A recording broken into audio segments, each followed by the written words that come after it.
My name's Peter Gaston and I'm the oldest son of artist Gary Lee-Gaston OAM, who passed away in December 2021. And I've written a book about my father's life and the things he taught me and about all aspects of his art. He was a fantastic artist. He contributed a great deal to the culture and art of South Australia in particular. And I wanted to make sure that his legacy lived on.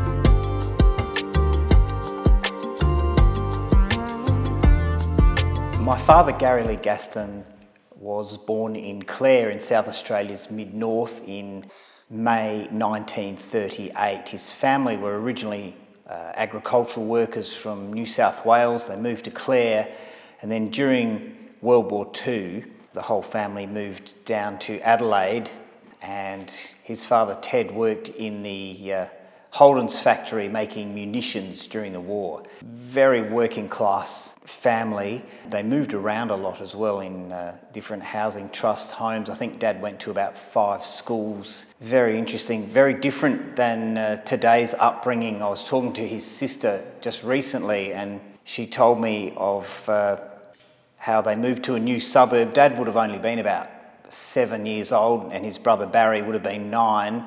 And his mother just said to them, "All right, go and find a school around here somewhere. There must be a school around here somewhere and your father will come and enrol you when he finishes work." Both Ted and Mabel, Dad's parents, were very hard workers. Dad often said he never remembered seeing his father sleep. Ted would just work weekends, nights, days. Even in the nursing home, I remember visiting Ted and he was out the back raking leaves at the age of 90. The family was extremely musical. They loved music and culture. Even though they were working class, they had a piano before they had a fridge apparently. And the rest of the family could sing and play instruments.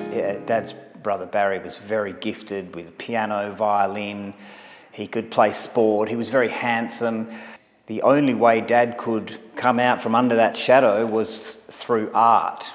There was Barry, there was my father Gary, they called him Lee, and then there was his younger sister Lane. I think there was 5 of them in 2 rooms, and then they also had to take on a young 18-year-old man called Philip Nolan, who was a boarder, and he used to sit at the kitchen table while the family was all singing songs from the Boomerang songbook. While Ted played the harmonica, Philip Nolan would actually sit and draw little cartoons. And Dad, as a young boy, was fascinated by this, and that is what began his artistic journey. His mother, Mabel, was very encouraging. She would always sit him down at the kitchen table and put some paper and a pencil in front of him and encourage him to draw. And right from an early age, he was very gifted. In the book, I've included quite a few newspaper clippings of when he was an early teenager. He would win competitions in the local newspaper. Out of thousands of entries, he would win just about every week. His pictures would feature in the paper. Gary was encouraged by quite a few of his teachers to pursue his art. They recognised his artistic talent.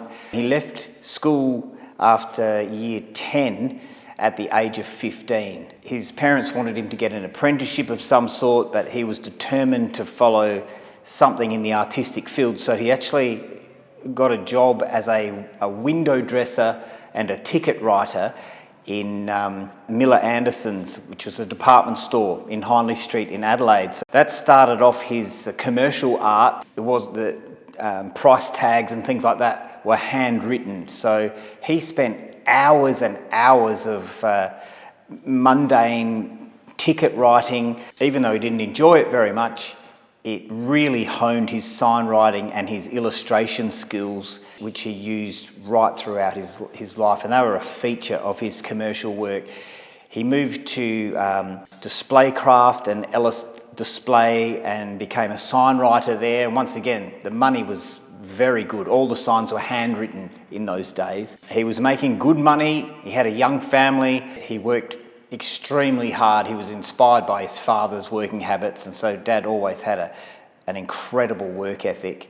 He was very interested in sculpture, and around this time styrofoam was used for the first time, and Dad really pioneered the use of styrofoam and would carve things out of styrofoam, and he made some display floats and things like that. He became an artist at the John Martin's Christmas Pageant in the very early 70s. The senior artist there was Anton Reeby, who was a fabulous artist and became a very good friend and mentor of my father's. So he worked at the John Martin's Christmas Pageant during the 70s, and he really pioneered the development of three-dimensional floats. He would carve all sorts of shapes. He was especially good at carving horses.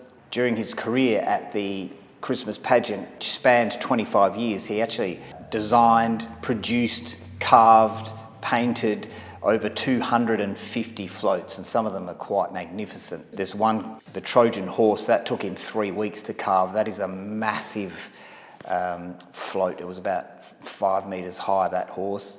There was another one, the Cobb & Co coach, which was 6 life-size horses. It took him 3 days to carve each one of those. His career at the pageant also included the Magic Cave, which was an iconic Christmas event every year at John Martin. So every year, Dad and a carpenter, usually someone like a Dennis Hardcastle, who Dad worked very closely with, they would spend 6 weeks at the end of each year and go and produce the main Magic Cave at John Martin's plus the satellite stores. So he was a very hard worker, very fast worker. Dad would produce sometimes 8 to 10 floats a year, plus repaint a lot of the old floats. His commercial work also included quite a bit of other notable work. He was called upon when the world-famous Tour Down Under came to South Australia. He carved all of the rooftop cyclists that go on top of the cars, carved those out of styrofoam, and then they fiberglassed them, painted them all up. Obviously they had steel rods and things through them to withstand wind speeds, but they would proceed the bike race for 25 years. I think they were retired, finally retired in 2023. He also did huge murals for a whole host of shopping centres and things like that. The biggest mural that my father ever made was backdrop for the police tattoo in the early 2000s. It was constructed by carpenter Barney Cundell, but Dad actually repainted the historic South Australian police barracks, which is controversially about to be demolished. The mural he created was actually larger than the original police barracks itself, and that was the backdrop to the whole police tattoo at the Adelaide Entertainment Centre. He did a whole host of other commercial works. He designed the Barnacle Bills logo, which is still in use after 50 plus years. Did Solomon's Carpets. He did the 12 Days of Christmas display in Rundle Mall, where he had to carve over 60 animals, 10 possums and 9 kangaroos and all that sort of thing, and that went right down Rundle Mall. This piece here is a wonderful example of Gary's illustrative work. He did a whole series, which is in the book, of semi-abstract pieces depicting the apocalypse and things like that. He was a very religious man. He read his Bible cover to cover, and a lot of his post-apocalyptic sort of pieces feature the 4 horsemen of the apocalypse. This one was actually a commissioned poster to commemorate the WEA in South Australia. The quote there is, "Education is a controlling grace to the young, consolation to the old, wealth to the poor and ornament to the rich," and that's by Diogenes. That's a great example of just how good he was, and he applied those sort of skills more to his commercial type work. So he had a very prolific commercial career, but of course his real love was fine art. He almost saw his commercial career as a necessary evil to make sure that he could provide for his family and pay for his mortgage. He was always ambitious, and he moved as soon as he could, moved from the working class housing trust suburbs. He bought a house in Maitland Street, Mitcham, in 1965, year of my birth. He lived there for the rest of his life.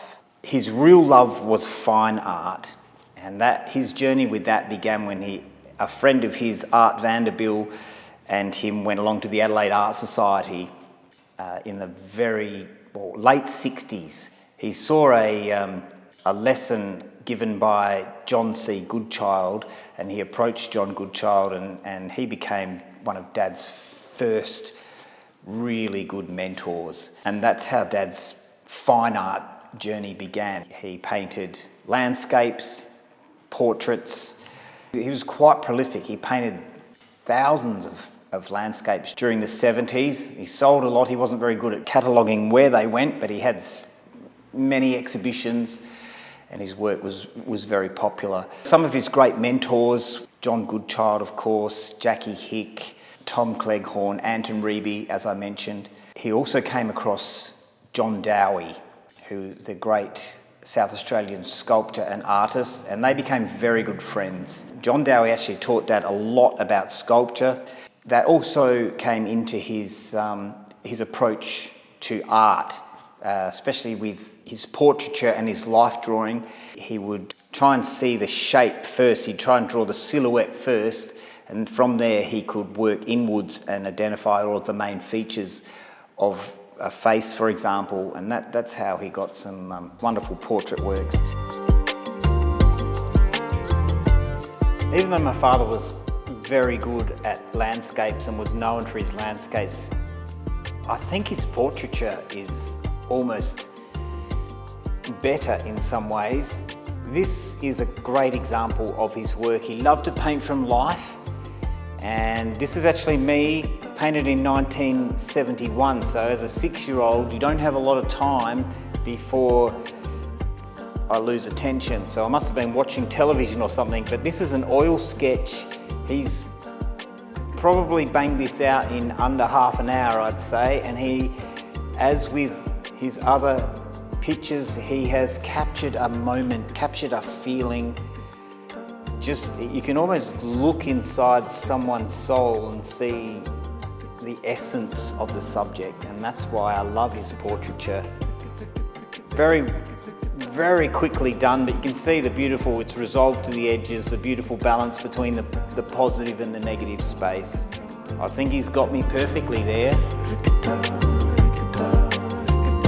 My father was very successful as far as winning prizes. He won nearly every major landscape prize in South Australia. I think he won, from memory, he won the Barossa Valley Prize 4 times, Mitcham Village 3 times, Campbelltown 4 times, Port Adelaide a couple of times.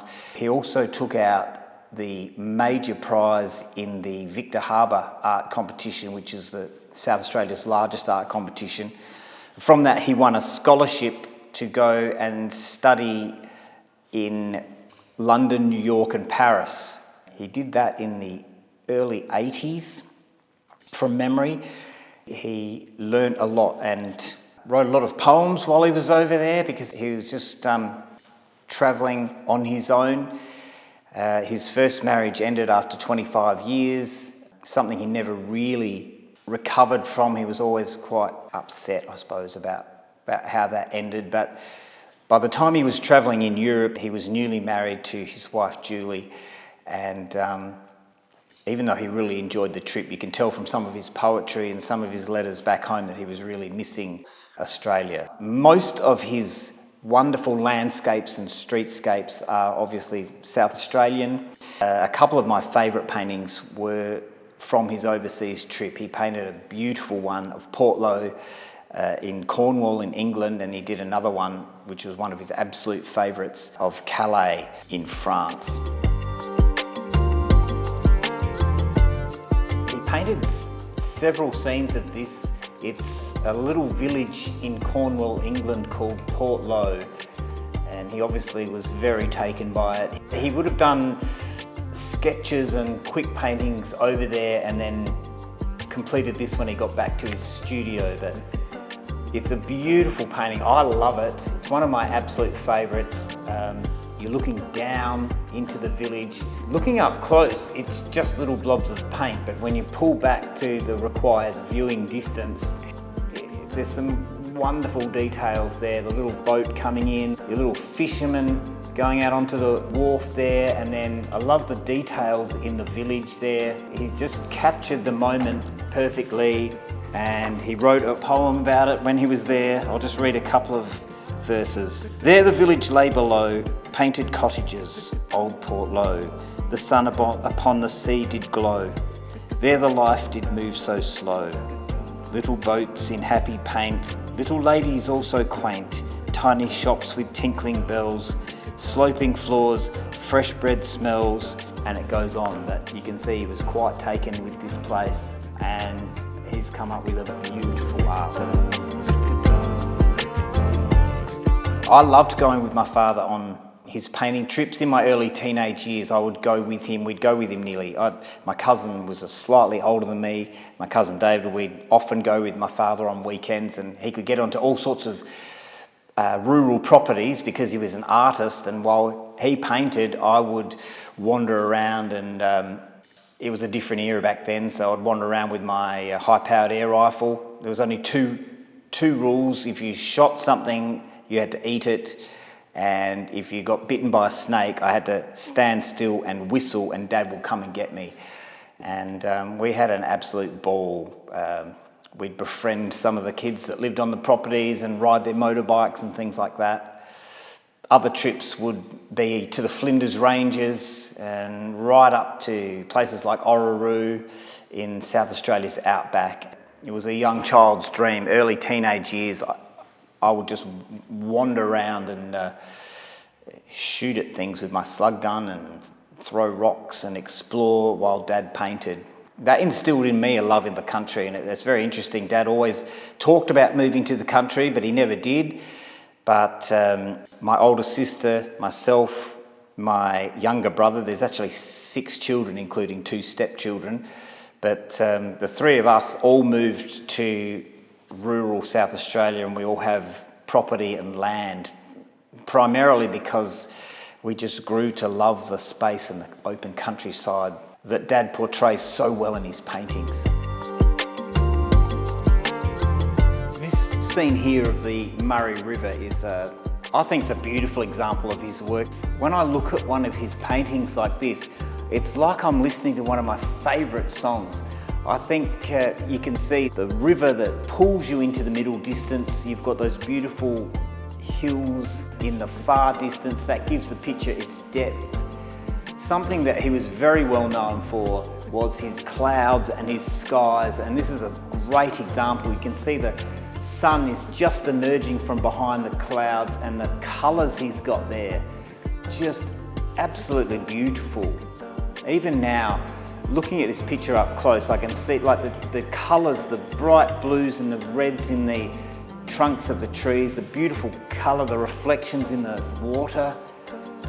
That is a magnificent sky. And as I said, the other thing I love about Dad's paintings are the little hidden gems. Just looking at it now, I can see he's put 2 little cows in here. And Dad wasn't a big fan of photorealism. He didn't think you needed to paint every leaf on a tree or every blade of grass. He said to me, Peter, anyone can recreate a photo. You just divide it into little squares and then copy every square exactly. He was an impressionist. He wanted to capture the moment.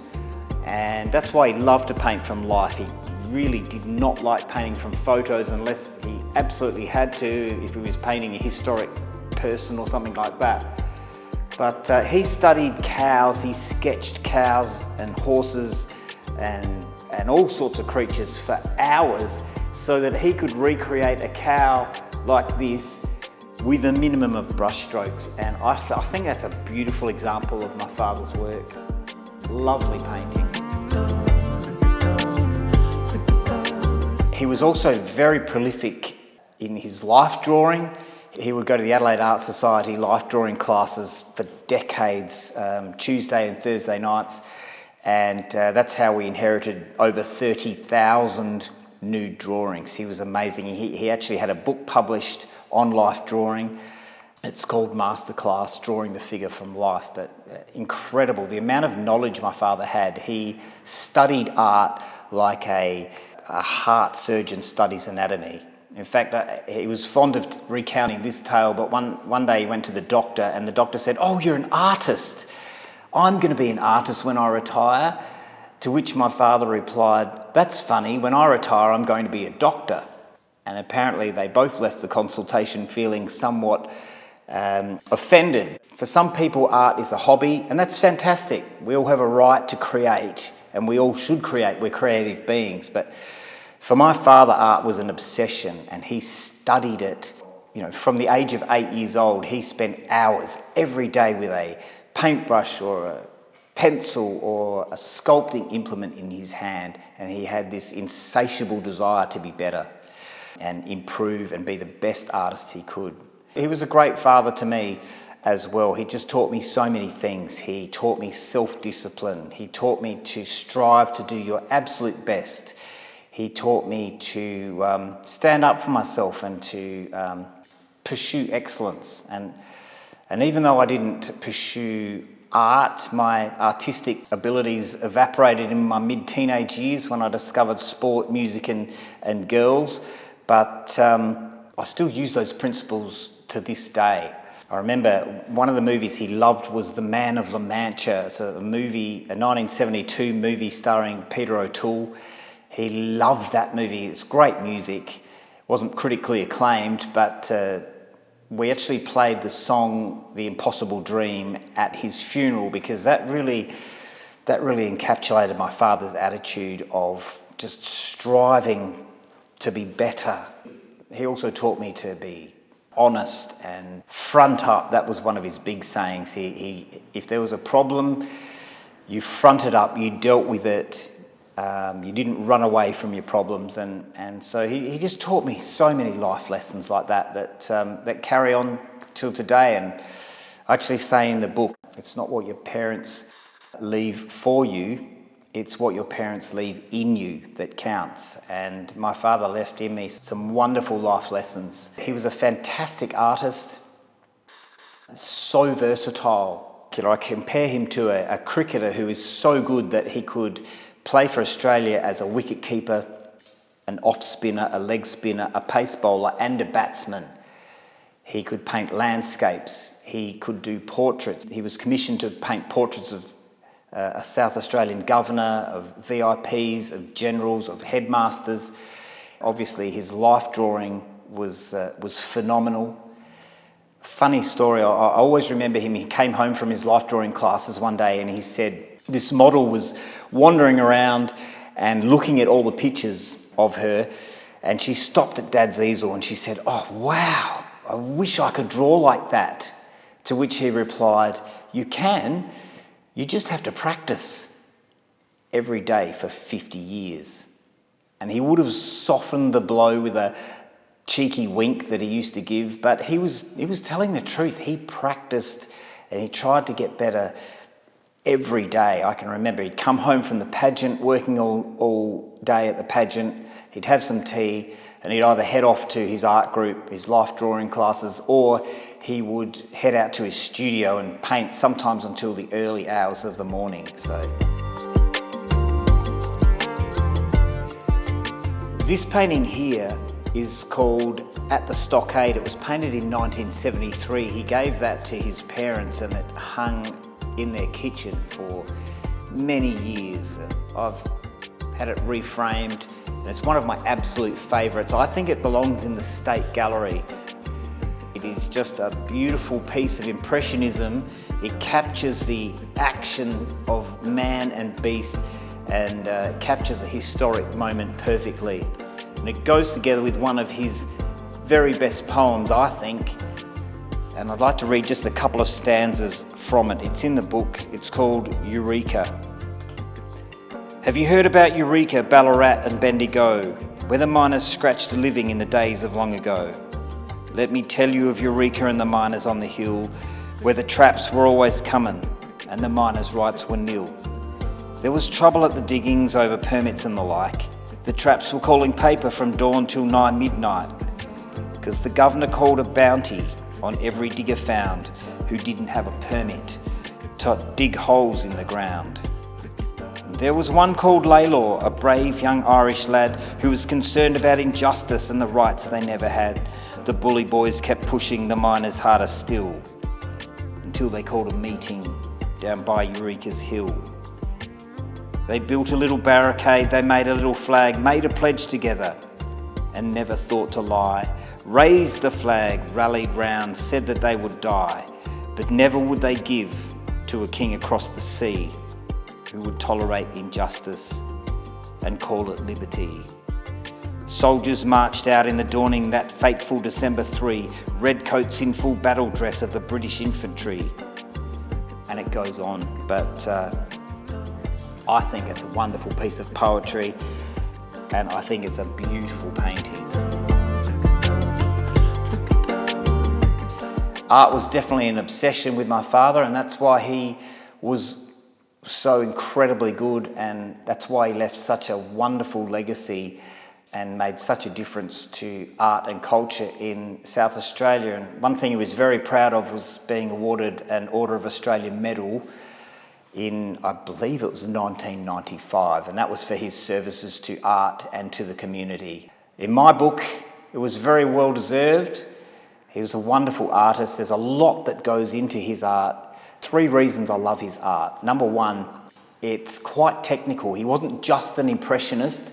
His art is quite structured. His landscapes, for example, you'll always find there is the uncluttered foreground, there's the middle distance, and then there's the far distance, which gives the picture its depth. You'll usually find a road that pulls you into the middle distance, a road or some sort of thing that pulls you into the middle distance.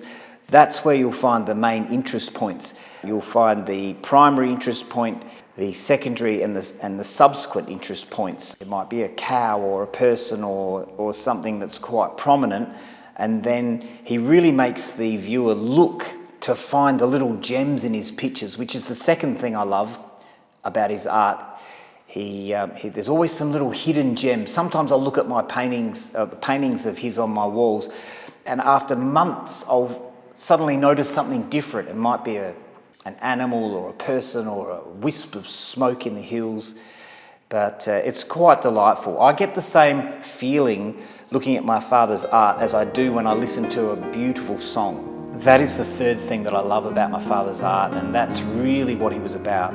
He was trying to capture a feeling or a moment in time. He was trying to tell a story through his art. He said to me once, not long before he died, he said, some people write, some people sing songs, and some people paint. We're all telling stories that we want to share with others. And I think that sums up Gary's art to a T.